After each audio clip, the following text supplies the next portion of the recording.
नमस्कार, मैं विशाल। एक बार फिर से आप सभी का स्वागत है। तो लोकसभा चुनाव आप सभी को याद होगा जब लालू प्रसाद यादव ने नरेंद्र मोदी के परिवार के ऊपर सवाल उठाया था कि उनका कोई परिवार नहीं है। तो नरेंद्र मोदी ने कहा था कि मेरा देश ही मेरा परिवार है, मेरा देश मेरा परिवार। उस समय मोदी का परिवार एक कैंपेन चला। नरेंद्र मोदी एक ऐसे नेता बनकर उभरे जिन्होंने ये साबित कर दिया कि नारों और जुमलों के सहारे भी राजनीति की जा सकती है। बेशक आप कोई काम ना करो, लेकिन अगर आपकी पीआर टीम अच्छी हो, आप अच्छा इवेंट मैनेजर हो, तो आप पॉलिटिक्स कर सकते हो, लोगों को गुमराह कर सकते हो और लोगों को झूमने पर भी मजबूर कर सकते हो, बेशक उसकी बर्बादी ही क्यों ना हो रही हो। अब चुनाव आयोग की बात करें, माफ कीजिएगा, चुनाव आयोग। तो चुनाव आयोग की बात करेंगे तो चुनाव आयोग जो है वो भी मोदी की परिवार की तरह एक्ट कर रहा है। जब मोदी ने पूरे देश को ही अपना परिवार बता दिया तो चुनाव आयोग भी जाहिर सी बात है कि देश से बाहर नहीं है। तो अब चुनाव आयोग भी मोदी का परिवार है।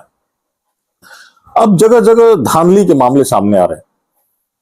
कई लोग ये भी दावा कर रहे हैं कि कुछ घुमक्कड़ वोटर हैं, तो कुछ लोग प्रवासी वोटर की बात कर रहे हैं कि जहां चुनाव होता है वो वोटर वहां पहुंच जाता है और वोट करके चला आता है। अभी बिहार में मामला चल रहा है एसआईआर का।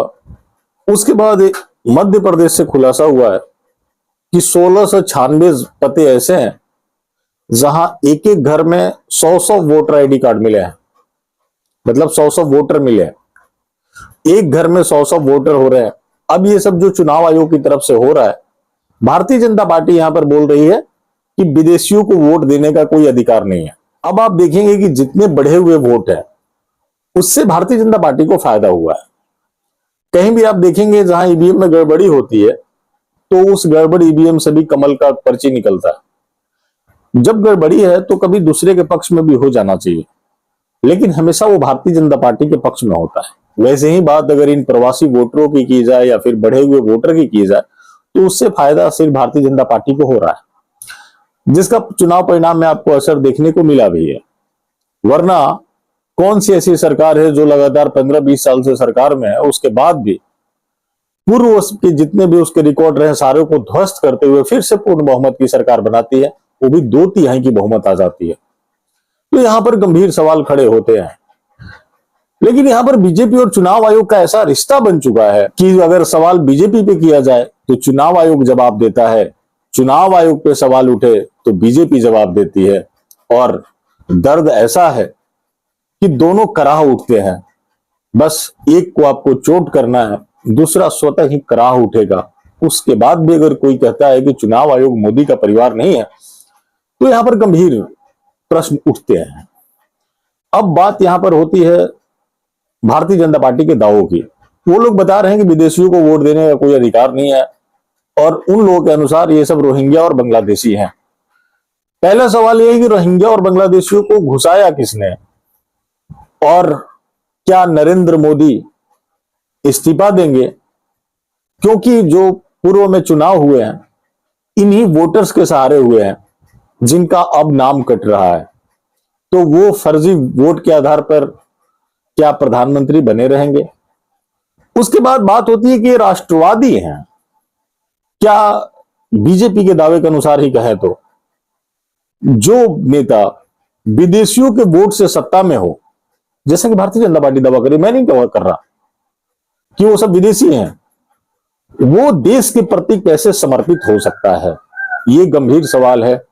आपको भी इसको सोचने की जरूरत है कि आखिर कोई राष्ट्रवादी प्रधानमंत्री ऐसा क्यों कर रहा है। और जिस तरीके से इनका पॉलिटिक्स रहा है, उस पॉलिटिक्स को आप देखेंगे तो ये पाएंगे कि जहां ये एक मामले में फंसते हैं, दूसरा नया टास्क दे देते हैं और ये लोगों के माइंड के साथ खेला जा रहा है। एक पूरी तरह से प्रोग्रामिंग की जा चुकी है, पीआर के जरिए चल रहा है। और नरेंद्र मोदी का बचपन देखेंगे आप तो उस बचपन में भी वो नाटक लिखते थे और कई जगह नाटक करते भी थे, और वही चीज आज देश में देखने को मिल रहा है, जिससे ये लगता है कि वो कहीं ना कहीं अपनी बचपना से दूर नहीं हो पाए हैं। और इससे यह साबित होता है कि ये देश के जो लोग हैं वो नारों और तमाशों में खुश हैं, जिसका परिणाम है कि धांधली तो हो ही रही है, बाकी अन्य फैक्टर भी है जिसकी वजह से ये अजैविक काल चल रहा है। और इस अजैविक काल में अजैविक वोटर भी पैदा हो रहे हैं। तो जो ये अजैविक काल की शुरुआत हुई है उसमें अजैविक वोटर्स भी आ रहे हैं, बहुत तरह की अजैविक शक्तियां भी है, जो कि एक किसी खास अजैविक को, जिसको आप हेड ऑफ अजैविक कह सकते हैं, हेड ऑफ नॉन बायोलॉजिकल कहिए, मतलब नॉन बायोलॉजिकल का एचओडी, मतलब नॉन बायोलॉजिकल डिपार्टमेंट का, अब यह स्पष्ट हुआ, नॉन बायोलॉजिकल डिपार्टमेंट का जो एचओडी है, आप कहना चाहें तो आप उनको चांसलर भी कह सकते हैं। वो सारी अजैविक शक्तियां जो हैं उस अजैविक के अंदर काम कर रही है, उस अजैविक के अंतर्गत काम कर रही हैं और उस अजैविक का फायदा भी पहुंचा रही है। तो ये सब जो घटनाक्रम चल रहा है, इधर उधर सोचने के बजाय यहां ध्यान देने की जरूरत है कि आखिर ये सब जो चल रहा है, आखिर भारतीय जनता पार्टी कहीं पक्ष में क्यों जाता है, और इनकी ये राजनीति है कि जिस चीज में लिप्त होते हैं, जिस चीज का ये फायदा उठाते हैं, उस चीज के लिए लोग दूसरों को आरोपित करते हैं और उसी पॉलिटिक्स के सहारे लोगों को भ्रमित किया जा रहा है, लोगों को गुमराह किया जा रहा है। और सबसे बड़ी बात यह है कि यहां जनता भ्रमित होकर भी, गुमराह होकर भी राष्ट्रवाद का झुनझुना बजा रही है। आखिर ये कैसा राष्ट्रवाद है जो इस तरह के मामले सामने आ रहे हैं, और जो लगातार धांधली की बात हो रही है, जिसके कई प्रमाण भी सामने आ रहे हैं, जैसे कि कर्नाटक में भी आ गया, एक घर में 80 वोटर निकल गए। आखिर ये सब कैसे हो रहा है? और एक जगह होता तो हो सकता है कि चलो गड़बड़ी थी, ये तो एक सुनियोजित षड्यंत्र के तहत सब कुछ किया जा रहा है, ताकि ये सारी जो अजैविक शक्तियां काम कर रही हैं उसको एक खास अजैविक के लिए काम करना है। इसकी वजह से ये सब कुछ हो रहा है। और ये अब ज्यादा मुश्किल नहीं रह गया है इस चीज को समझ पाना कि ये सब जो कुछ भी चल रहा है उसके जो सेंटर पॉइंट में है वो राजा बाबू ही हैं, और राजा बाबू ही ऐसी गतिविधियों को क्लोजली मॉनिटर कर रहे हैं। बात भारतीय जनता पार्टी और चुनाव आयोग के बीच गठबंधन के, जो लोग, कई लोग कह रहे हैं, मैं नहीं कह रहा, कि जो इनके बीच गठबंधन चल रहा है, तो दर्द तो गहरा हो रहा है। और ये अब गठबंधन इनका प्यार में बदल चुका है, जो कि एक को चोट करे दूसरों को दर्द हो रहा है।